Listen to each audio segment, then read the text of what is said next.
Hi everyone, Alpona's Kitchen লৈ আপোনালোক সকলোকে পুনৰ স্বাগতম জনাইছো। আজি পুনৰ নতুন ব্লগ এটা লৈ আহিছো আপোনালোকলৈ। আশা কৰো আপোনালোকে চাই ভাল পাব।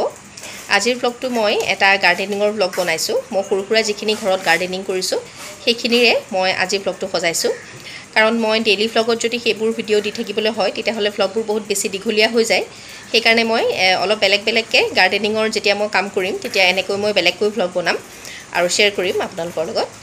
মাজতে মই আপোনালোকক জলকীয়া পুলি দেখুৱাইছিলো। মই গুটি পচাই কৰিছিলো। সৰু হৈ আছিল পুলিকেটা, এতিয়া যথেষ্ট ডাঙৰ হৈছে আৰু আজি তাকে মই পুলিকেটা ডাঙৰ টাবত ৰুম বুলি ভাবিছো। ডাঙৰ টাব মানে মই থাৰ্মোকল এটা লৈছো, ডাঙৰ চাই থাৰ্মোকল এটা লৈছো আৰু তাতে যেহেতু কেইবাটাও সৰু পুলি ওলাইছে গতিকে গুটিখিনি পুলি মই নষ্ট নকৰো আৰু সেইখিনি থাৰ্মোকলৰ সেই বাকচটোতে মই ৰুই দিম বুলি ভাবিছো। তেতিয়া অলপমান জায়গাও বেছি হ'ব আৰু গছ পুলিকেটা বাঢ়িবলৈও ভাল হ'ব। সেই কাৰণে মই হেতু কৰিম বুলি ভাবিছো আৰু তাকে শেয়াৰ কৰিম আজি ব্লগটোত আপোনালোকৰ লগত। আৰু যিখনে নতুনকৈ আহিছে যিসকলে তেওঁলোকক মই স্বাগতম জনাইছো আৰু আশা কৰিছো আপোনালোকে যাতে সাবস্ক্ৰাইব কৰি দিয়ে মোৰ চেনেলটো। গতিকে বলক পলম নকৰি আৰম্ভ কৰো ব্লগটো।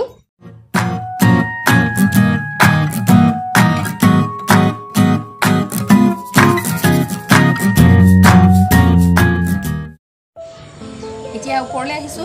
ওপৰত যেহেতু আছে টাবকেইটা সেইকাৰণে ওপৰলৈ আহিছো আৰু আজি গাৰ্ডেনিংৰ কামখিনি কৰি লওঁ বুলি ভাবিছো। আমাৰ কাইলে যোৰহাট যোৱা হ'ব, সেইকাৰণে ভাবিছো যে এতিয়াই কৰি লওঁ কামখিনি। কাৰণ কাইলে গুচি গ'লে আমাৰ তেতিয়া ওপৰতে এইকেইদিন হয়তো বৰষুণো দিব পাৰে আৰু বৰষুণ দিলে তেতিয়া গছপুলিকেইটা বেয়া হৈ যাব আৰু যথেষ্ট ডাঙৰ হৈ গৈছে গছপুলিকেইটা। আগৰ ভিডিঅ'টোত মই আপোনালোকক দেখুৱাইছিলোঁ, তেতিয়া সৰু হৈ আছিলে, কিন্তু এইকেইদিন ইমানেই বৰষুণ দিছে, বৰষুণৰ পানীৰ পৰা একেবাৰে বাঢ়ি আহিছে গছপুলিকেইটা।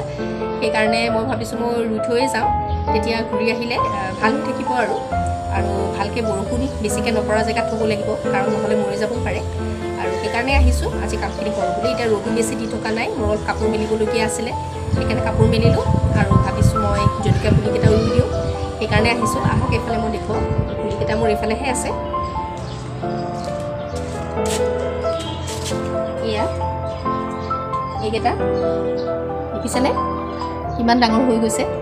আগৰটো ভিডিঅ'ত মই দেখুৱাওঁতে আপোনালোকে এইকেইটা দেখিছিলে চাগে, সৰু পুলিকেইটা এনেকুৱাই হৈ আছিলে আৰু কিন্তু এতিয়া যথেষ্ট ডাঙৰ হৈ গৈছে। এয়া দেখিছে যথেষ্ট ডাঙৰকৈ ওলাইছে পুলিকেইটা।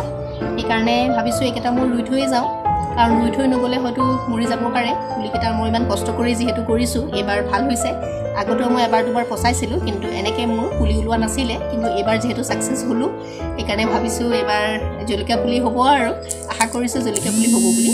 আৰু সেইকাৰণে এতিয়া ৰুই থৈ যাওঁ। আপোনালোকে চাই থাকিব ভিডিঅ'টো। মই ঘৰতে কৰিমকৈ কামটো, কাৰণ ইয়াত কৰিবলৈ অকণমান দিগদাৰ হয়। সেইকাৰণে ঘৰতে মই গছপুলিকেইটা ৰুই ওপৰলৈ লৈ আনিম। থাৰ্মোকলৰ এটা বাকচতে মই ৰুম বুলি ভাবিছোঁ আৰু এতিয়া লৈ আনিম অলপ পিছতে। চাই থাকিব ব্লগটো। এয়া পুলি ৰুবলৈ লৈছোঁ আৰু ছেটআপটো কৰি লৈছোঁ। এইটো থাৰ্মোকল, এইটোতে মই ৰুম বুলি ভাবিছোঁ। আৰু এয়া মোৰ আগৰ টাব দুটা আছিলে, ইয়াতে গছপুলি আছিলে, মৰি গ'ল, উঠাই দিলোঁ গছপুলি। এতিয়া এই মাটিখিনিকে মই ইয়াত দিম আৰু জলকীয়া পুলিকেইটা ৰুম।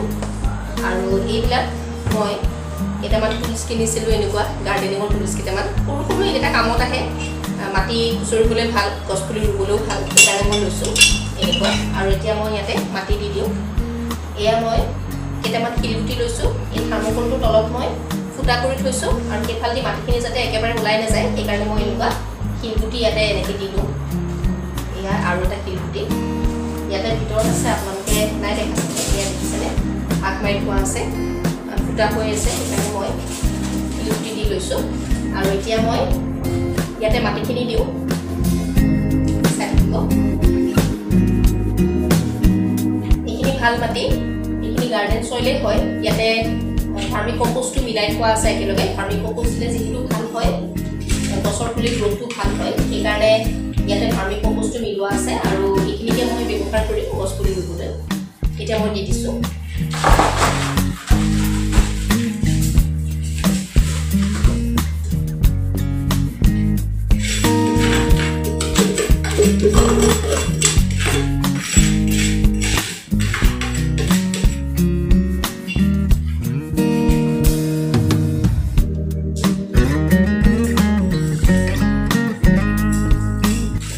মই ভালকৈ বহলাই দিলে মেলি দিম। এইখিনি অলপমান টান হৈ আছে যিহেতু টাবত সোমাই আছিলে, সেইকাৰণে মই অলপমান বস্তুখিনি মিহি কৰি দিছোঁ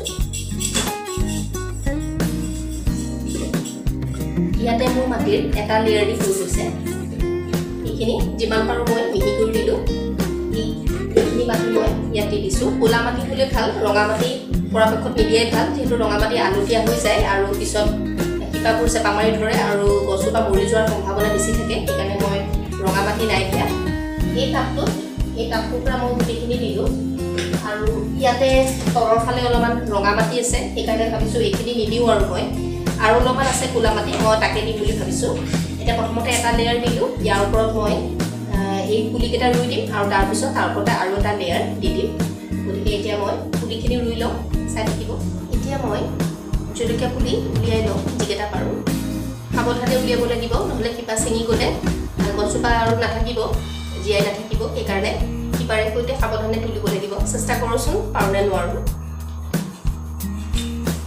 ইয়াৰ বাবে মই এইখন ব্যৱহাৰ কৰিম আৰু কাষেদি এনেকৈ লাহেকৈ মই উঠাবলৈ চেষ্টা কৰিম বহুত তললৈকে আছে শিপাটো এইডালেদি নহ'লে এইডালহে ইউজ কৰিলোঁ এইডাল ইউজ কৰোঁতেহে হৈছে কাৰণ ইয়াত মাজত ফাক আছে সেইকাৰণে মাটিখিনি সোনকালে উঠি যায় আৰু এনেকৈ মই কৰাৰ পিছত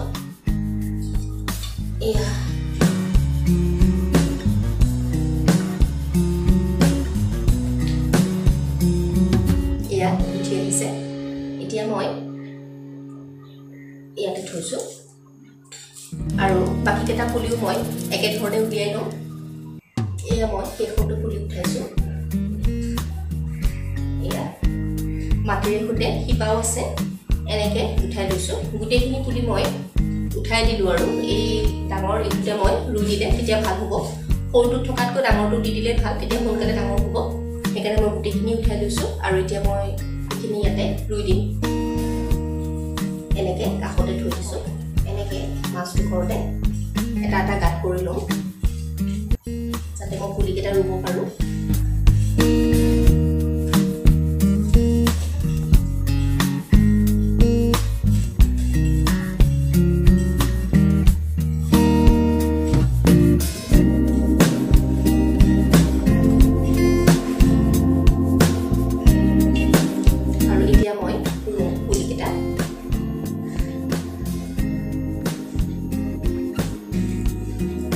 পুলি একেলগে আছে এনেকৈ ৰুই দিওঁ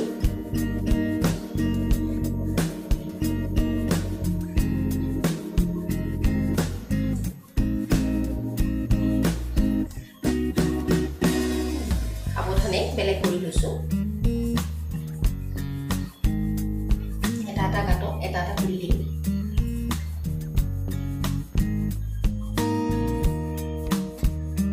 লগতে সৰু পুলি কেইটামানো আছে এইকেইটাও ইয়াতে ৰুই দিম এটা পুলি গাঁতটোত শুকুৱাইছোঁ আৰু চাৰিওফালে মাটি দি হেঁচি দিব লাগিব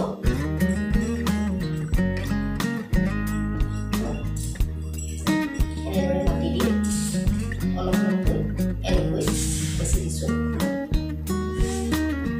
যাতে পুলিটো ৰৈ যায় এনেকৈ মই এই বাকীকেইটা ৰুলোঁ গোটেইখিনি পুলি ৰৈ হৈ গ'ল এইকেইজোপা ডাঙৰ হৈছিলে আৰু এইবোৰ মাজে মাজে সৰু পুলি কিছুমান আছে সেইখিনিও মই নষ্ট কৰা নাই একেলগে ৰুই দিছোঁ আৰু কাৰণ শুনিছোঁ যে জলকীয়া গছ একেলগে কেইবাজোপা থাকিলে সোনকালে বাঢ়ে আৰু সোনকালে ফল ধৰে সেইকাৰণে এনেকৈ মই অলপমান মাজে মাজে খালী ঠাই ৰাখিছোঁ আৰু তেনেকৈ সৰু সৰুখিনিও মই ৰুই দিছোঁ আৰু যিটো টাবত মই আগতে পচাইছিলোঁ সৰু পুলি উলিয়াই লৈছিলোঁ এই মাটিখিনিও মই এইখিনি ক'লা মাটি ভাল মাটি এইখিনি মই ইয়াৰ মাজে মাজে অলপমান ছটিয়াই দিওঁ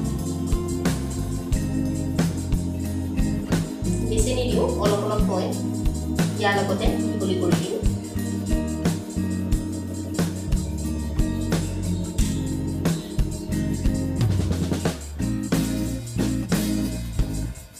এনেকৈ মই মিহলি কৰি এয়া মোৰ মাটি দি হৈ গ'ল কাষে কাষে মই যিখিনি পাৰোঁ অলপমান থৈ দিছোঁ এইখিনি ভাল মাটি পিছত আকৌ মই বেলেগ গুটি পচাব পাৰিম সেইকাৰণে থৈ দিছোঁ আৰু অলপ মাটি মই এনেকৈ সকলোফালে ছটিয়াই দিছোঁ গতিকে মোৰ গছপুলি ৰোৱা হৈ গ'ল এতিয়া এই টাবটো মই ওপৰত থৈ আহিমগৈ কাৰণ ভিতৰত আমাৰ তেনেকৈ থ'বলৈ জেগা নাই আৰু বেলকনিত বহুতো চৰাই চিৰিকটি আহি থাকে এইবোৰ হয়তো কুটি কুটি উলিয়াই পেলাব পাৰে, সেইকাৰণে মই ওপৰতে থ'ম আৰু ৰ'দটো পাব ওপৰত থ'লে। সেইকাৰণে এতিয়া মই ৰুণে গৈ পেলাই আৰু টাবটো ওপৰত থৈ দিওঁগৈ। চাই থাকিব আপোনালোকে, মই দেখুৱাম বাৰু মই কোনখিনি থৈছোঁ। থাৰ্মকলৰ বাকচটো ওপৰলৈ আনিলোঁ, তাতে মই জলকীয়া পুলি ৰুলোঁ আৰু ৰুণে এতিয়া লৈ আনিলে আৰু এইমাত্ৰ সি থৈ গ'ল। এয়া মই দেখুৱাইছোঁ। এইজোপাটো নেমু গছ আপোনালোকে জানে আৰু তাৰ ওচৰতে এয়া মই অকণমান ভালকৈ দেখুৱাওঁ। এইখিনিতে এনেকৈ ৰুই দিছোঁ। এয়া সৰু সৰু পুলি কেইবাটাও আছিলে, তেতিয়া মই ভিডিঅ'টোত ভালকৈ দেখুৱাব পৰা নাই আপোনালোকক। এয়া সৰু সৰু পুলি কেইটামান মই অকণমান ওচৰৰ পৰা দেখুৱাইছোঁ। এয়া মই এনেকৈ ৰুই দিছোঁ। ইয়াতে বাঢ়িবলৈ ভাল হ'ব, সেইকাৰণে এনেকৈ অকণমান ডাঙৰকৈ ৰুই দিলোঁ।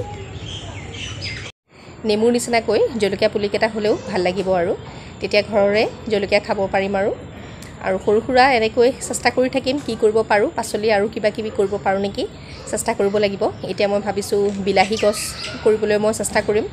বিলাহী গছ কৰোঁতেও বৰ বেছি কষ্ট নহয়, সেইকাৰণে ভাবিছোঁ পিছৰবাৰ সেইটোকে ট্ৰাই কৰিম আৰু এতিয়া অকণমান ওপৰলৈ আহিছোঁ। এয়া দেখিছেই কাষতে পাহাৰটো আছে। ভিতৰত ইমান গৰম আজি, মাজে মাজে ৰ'দ দিছে, মাজে মাজে বৰষুণ দিছে, সেইকাৰণে অকণ ওপৰলৈ আহিলোঁ যেতিয়া অকণমান ৰৈ দিছোঁ আৰু বতাহ এটাও মাৰি আছে, ভাল লাগিছে। আৰু আজিৰ ব্লগটো মই ইমানতে সামৰোঁ বুলি ভাবিছোঁ। আশা কৰোঁ আপোনালোকে ভাল পাইছে। ভাল পালে লাইক, শ্বেয়াৰ আৰু ছাবস্ক্ৰাইব কৰিবলৈ নাপাহৰিব। গতিকে পুনৰ এটা নতুন ব্লগত লগ পাম আপোনালোকক। আজিলৈ আহিছোঁ, ধন্যবাদ।